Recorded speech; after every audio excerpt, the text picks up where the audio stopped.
3 പവന്റെ മാല ആലപ്പുഴ നഗരസഭയിലെ ഒരു താൽക്കാലിക ജീവനക്കാരൻ മോഷ്ടിച്ചതുമായി ബന്ധപ്പെട്ടുള്ള കാര്യങ്ങളാണ് ഈ സമരത്തിനെല്ലാം കാരണമായിരുന്നത്. CPM-ന്റെ ബ്രാഞ്ച് സെക്രട്ടറി കൂടിയാണ് ഈ മോഷ്ടാവ് എന്നുള്ളത് ഈ ഒരു വിഷയത്തിന്റെ പ്രാധാന്യം കൂടുതലായി വർദ്ധിപ്പിക്കുന്നു.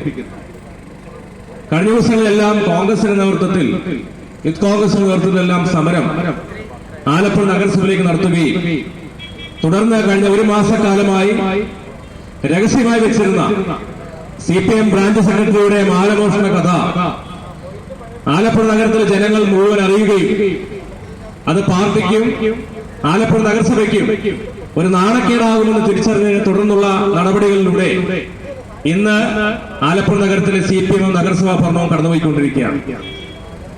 ആദ്യമായി CPM ബ്രാഞ്ച് സെക്രട്ടറിയെ പാർട്ടിയിൽ നിന്ന് പുറത്താക്കുവാൻ ശുപാർശ ചെയ്തുകൊണ്ട് പാർട്ടിയുടെ ഏരിയ സെക്രട്ടറി കൂടി പങ്കെടുത്ത CPM-ന്റെ യോഗം നടന്നു. അദ്ദേഹത്തെ CPM-ൽ നിന്ന് പുറത്താക്കുവാനുള്ള തീരുമാനവും വന്നിട്ടുണ്ട്. ഇന്ന് നഗരസഭാ കൗൺസിൽ യോഗത്തിൽ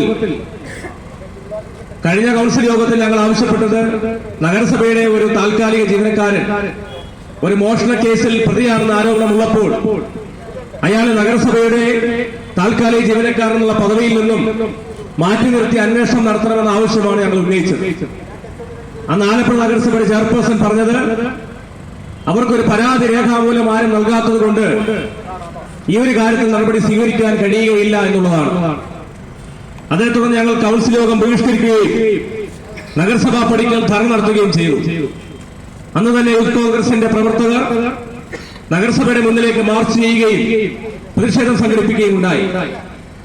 എന്നാൽ ഇന്ന് നഗരസഭയുടെ ചെയർപേഴ്സൺ കൗൺസിൽ യോഗം തുടങ്ങുന്നതിന് മുമ്പ് അജണ്ടകൾക്ക് മുൻപ് തന്നെ ആലപ്പുഴ നഗരസഭയുടെ ചെയർപേഴ്സൺ ഇന്ന് പറയുകയുണ്ടായി, എന്റെ കയ്യിൽ രേഖാമൂലം പരാതികളൊന്നും ലഭിച്ചിട്ടില്ല എങ്കിൽ പോലും ആലപ്പുഴ നഗരത്തിൽ എല്ലാവരും ഒരു ചർച്ചാ വിഷയമാക്കിയ കാര്യമെന്നോണം ആലപ്പുഴ നഗരസഭയുടെ താൽക്കാലിക ജീവനക്കാരനായ CPM-ന്റെ ബ്രാഞ്ച് സെക്രട്ടറി കൂടിയായ ആളെ അന്വേഷണ വിധേയമായി മാറ്റി നിർത്തുവാൻ നഗരസഭയുടെ സെക്രട്ടറിക്ക് കത്ത് നൽകിയിട്ടുണ്ടെന്ന വിവരം ഇന്ന് നഗരസഭയുടെ ചെയർപേഴ്സൺ പറയുമ്പോൾ CPM-കാരനും ബ്രാഞ്ച് സെക്രട്ടറിയുമായ മോഷ്ടാവിനെ സംരക്ഷിക്കുവാൻ CPM നടത്തിയിരുന്ന സമരങ്ങളിലൂടെ അതിജീവിക്കുവാൻ ജനങ്ങൾക്ക് വേണ്ടി നീതി കൊടുക്കുവാൻ കോൺഗ്രസ് പ്രസ്ഥാനത്തിനും യൂത്ത് കോൺഗ്രസും സമരങ്ങളുടെ കഴിഞ്ഞു എന്ന യാഥാർത്ഥ്യമാണ് ഇന്ന് സംഭവിച്ചിരിക്കുന്നത്.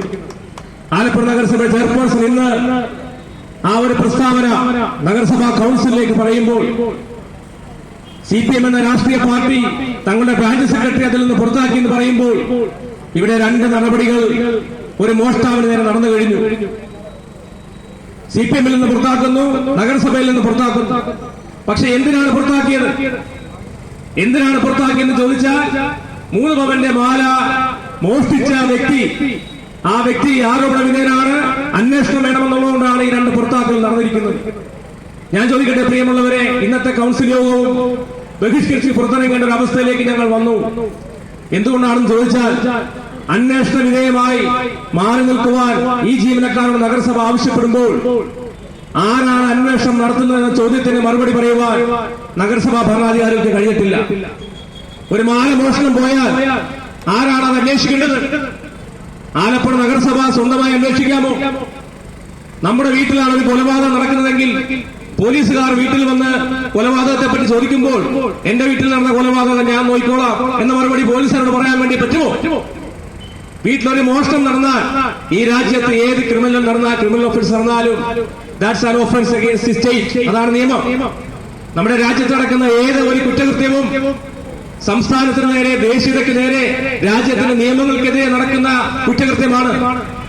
അതുകൊണ്ട് തന്നെ ആ ഒരു കുറ്റകൃത്യത്തിൽ as it's an offence against the state ആർക്ക് വേണമെങ്കിലും കേസെടുക്കാം. ഇവിടെ പോലീസ് തോക്കൂത്തി നിൽക്കുകയല്ലേ? ഒരു മാസക്കാലമായി ആലപ്പുഴ നഗരം കേന്ദ്രീകരിച്ചുള്ള ഒരു മോഷണ കഥ മാധ്യമങ്ങൾ പുറത്തുകൊണ്ടുവന്നിട്ട് ഇവിടെ പ്രതിഷേധ സമരങ്ങൾ നടന്നിട്ട് പോലീസ് തോക്കുകുത്തിയായി നാളിതുവരെ ഒരു FIR രജിസ്റ്റർ ചെയ്യാൻ തയ്യാറായില്ല എന്നുള്ളത് പോലീസ് സേനയ്ക്ക് തന്നെ അപമാനമാണെന്ന് പറയാൻ ഞാൻ ആഗ്രഹിക്കുകയാണ്. കേരളത്തിന്റെ ADGP യൂസഫ് അലിയുടെ ചേർന്ന് 10,000 സ്ക്വയർ ഫീറ്റിന്റെ വീട് നിർമ്മിക്കുന്ന ഒരു പോലീസ് സേനയിൽ നിന്നും ഇതിലും വലുതൊന്നും ഞങ്ങൾ പ്രതീക്ഷിക്കുന്നില്ല എന്ന വേറൊരു കാര്യം. പിണറായി വിജയൻ ആഭ്യന്തരമന്ത്രിയുടെ കീഴിലുള്ള പോലീസ് കാക്കി ഉടുപ്പുമിട്ട് തെക്ക് വടക്ക് നടക്കുന്നതല്ലാതെ ഈ രാജ്യത്തെ നീതിന്യായ വ്യവസ്ഥ നടപ്പിലാക്കുവാൻ, കള്ളന്മാരെ പിടിക്കുവാൻ, ക്രിമിനലുകളെ പിടിക്കുവാനുള്ള ഒരു നടപടിക്കും ഇന്ന് കേരള പോലീസ് സജ്ജമല്ല എന്നതാണ് അതിന്റെ യാഥാർത്ഥ്യം. നിങ്ങൾ ഇന്ന് മാർക്സിസ്റ്റ് പാർട്ടിയുടെ കുഴലൂത്തുകാരായി മാറിയിരിക്കുന്നു എന്ന യാഥാർത്ഥ്യം ജനങ്ങൾ തിരിച്ചറിഞ്ഞിരിക്കുകയാണ്.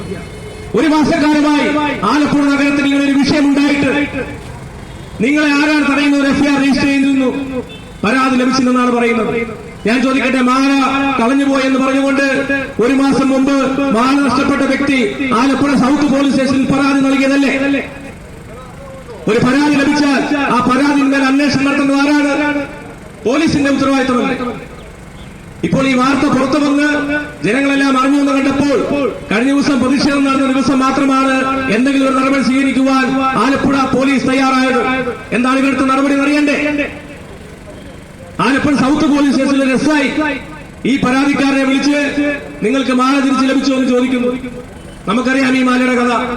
ഈ മാല മോഷ്ടാവ് ഒരു സ്ഥലത്ത് പണയം വെക്കാൻ വേണ്ടി കൊണ്ടുപോയപ്പോൾ ആ പണയം വെച്ച സ്ഥലത്ത് നിന്നും അദ്ദേഹം മോഷ്ടിച്ച മാലയാണെന്ന് ജനങ്ങൾ തിരിച്ചറിയുകയും അതിനെ തുടർന്ന് ഇത് മോഷ്ടിക്കപ്പെട്ടതാണെന്ന് എല്ലാവരും അറിയുകയും ചെയ്തു. ഈ മാല നഷ്ടപ്പെട്ട വ്യക്തി പരാതിയുമായി പോലീസ് സ്റ്റേഷനിലേക്ക് വരുമ്പോൾ ആ പരാതിക്കാരന്റെ കൂടെ ഈ മാല മോഷ്ടാവെന്ന് ആരോപിക്കപ്പെടുന്ന ആൾ കൂടെ ഉണ്ടായിരുന്നു എന്നുള്ളത് കൃത്യമായി പറഞ്ഞാൽ ഇതിലും വലിയ തെളിവെന്താണ് പോലീസിന് വേണ്ടത്? അദ്ദേഹം മാല പണയം വെക്കാൻ പോയ സ്വകാര്യ സ്ഥാപനത്തിലെ CCTV ദൃശ്യങ്ങൾ പരിശോധിച്ചാൽ വളരെ കൃത്യമായി ആ മാലയും കൊണ്ട് ആള് അവിടെ ചെന്നുള്ളത് മനസ്സിലാക്കാൻ സാധിക്കും. നിങ്ങൾ എന്തുകൊണ്ടാണ് CCTV ദൃശ്യങ്ങൾ പരിശോധിക്കുന്നില്ല?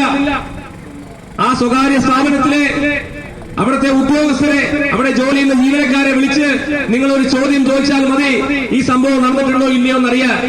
ഇതിൽ കൂടുതൽ സാക്ഷികൾ നിങ്ങൾക്ക് എവിടെ നിന്നാണ് വേണ്ടത്? അപ്പൊ സാക്ഷികളുണ്ട്, സാഹചര്യ തെളിവുകളുണ്ട്, പരാതിക്കാരനുണ്ട്. ഇതെല്ലാം ഉണ്ടായിട്ടും നിങ്ങൾക്ക് ഒരു തെഫ്റ്റ് കേസിൽ ഒരു ക്രൈം രജിസ്റ്റർ ചെയ്യുവാൻ നിങ്ങളെ എന്താണ് തടസ്സപ്പെടുത്തുന്നത് ചോദിക്കുവാൻ വേണ്ടിയാണ് ഞങ്ങൾ ഈ സമരം നടത്തുന്നത്. ആലപ്പുഴ നഗരസഭ ജീവനക്കാരനെ പുറത്താക്കി, പാർട്ടി പുറത്താക്കി. പോലീസ് എന്താണ് നടപടി സ്വീകരിക്കാൻ വേണ്ടി പോകുന്നത്? ആ പരാതിക്കാരൻ നൽകിയ ആളെ വിളിച്ച് ഇവിടുത്തെ ഒരു SI ആ പരാതിക്കാരോട് മാല തിരിച്ചു കിട്ടിയോ, തിരിച്ചു കിട്ടിയെന്ന് പറഞ്ഞപ്പോൾ അങ്ങനെ ഉണ്ടെങ്കിൽ ആ മാല തിരിച്ചു കിട്ടി എന്നുള്ളത് എഴുതി തരാൻ ആവശ്യപ്പെട്ടു. ഇതാണോ കേസ് അന്വേഷണം? ഒരു മാല നഷ്ടപ്പെട്ടു, മോഷണം പോയി എന്നൊരു വാർത്ത ആലപ്പുഴ നഗരം മുഴുവൻ സംസാരിച്ചുകൊണ്ടിരിക്കുമ്പോൾ ആ വാദിയെ വിളിച്ച് നിങ്ങൾക്ക് മാല കിട്ടിയെങ്കിൽ അത് തിരിച്ചു കിട്ടിയെന്ന് പറയണമെന്ന് പറയുന്നതാണോ പോലീസ് അന്വേഷിക്കേണ്ടത്? ഇതിന്റെ നിജസ്ഥിതി പരിശോധിക്കട്ടെ. ഒരു സാധാരണക്കാരനാണ് ഒരു മാല മോഷ്ടിക്കുന്നതെങ്കിൽ എന്താണ് നടപടി? തെറ്റ് കേസിൽ അദ്ദേഹം പ്രതിയേർക്കും, തെറ്റ് കേസിൽ FIR ഇടും, ജാമ്യമില്ലാ വകുപ്പാണ്. 3 പവന്റെ മാലയാണെങ്കിൽ 100% ഉറപ്പ് ജയിലിൽ കിടക്കും. ആ ജയിലിൽ കിടന്ന് ജാമ്യത്തിൽ ഇറങ്ങിയ ശേഷം മാത്രമേ ആൾക്ക് പുറത്തിറങ്ങാൻ പറ്റൂ. പക്ഷെ ഇവിടെ എന്താ, CPMന്റെ ബ്രാഞ്ച് സെക്രട്ടറി ആയതുകൊണ്ട് മാത്രം ഒരാൾ സംരക്ഷിക്കപ്പെടുകയാണ്. അപ്പൊ സാധാരണക്കാർക്ക് ഒരു നീതി, മറ്റുള്ളവർക്ക് വേറെ നീതി. ഞങ്ങൾ ആവശ്യപ്പെടുന്നത് ഒരാളെ പിടിക്കാനും ജയിലിലിടാനും അറസ്റ്റ് ചെയ്യാനും ഒന്നുമല്ല. ഞങ്ങൾ ചോദിക്കണം, നിങ്ങൾക്ക് ഒരു FIR രജിസ്റ്റർ ചെയ്താൽ എന്താ കുഴപ്പം? ഒരു FIR രജിസ്റ്റർ സംബന്ധിച്ചുള്ള ഇവിടെ പല പോലീസുകാരനോട് ചോദിക്കുകയുണ്ടായി, പരാതിക്കാരനില്ലല്ലോ. എന്തിനാ പരാതിക്കാരൻ? It's an offence against the state. നിങ്ങൾക്ക് പരാതിക്കാരൻ വേണ്ട. ഒരു ഇൻഫർമേഷൻ വന്നാൽ, സുപ്രീം കോടതിയുടെ ജഡ്ജ്മെന്റ് ഉണ്ട്, ഒരു ഇൻഫർമേഷൻ വന്നാൽ അതൊരു കോഗ്നൈസബിൾ ഒഫൻസ് ആണെങ്കിൽ ആ ഇൻഫർമേഷന്റെ അടിസ്ഥാനത്തിൽ you should register an FIR. Police cognizable ഒഫൻസിൽ FIR രജിസ്റ്റർ ചെയ്യണം. And you should start investigation. നിങ്ങൾ കേസന്വേഷണം നടത്തണം. അന്വേഷണം നടത്തിയിട്ട് ഈ പറഞ്ഞ കാര്യങ്ങൾ തെറ്റാണെന്ന് കണ്ടാൽ നിങ്ങൾ അയാളെ വെറുതെ ഉള്ള കാര്യങ്ങൾ ചെയ്തോ? നിങ്ങൾക്ക് അന്തിമ റിപ്പോർട്ട് കൊടുക്കാമല്ലോ. നിങ്ങളുടെ കേസന്വേഷണത്തിൽ നിന്നും ഇത് മാല മോഷണമല്ലായിരുന്നെന്നും കളഞ്ഞുപോയതാണെന്നുള്ള ഫൈനൽ റിപ്പോർട്ട് നിങ്ങൾ കൊടുത്തോ? പക്ഷേ നിങ്ങളെ ആരാണ് ഒരു FIR രജിസ്റ്റർ ചെയ്തതിൽ നിന്നും നിങ്ങളെ തടസ്സപ്പെടുത്തുന്നതെന്ന ചോദ്യമാണ് ഞങ്ങൾ ചോദിക്കുന്നത്.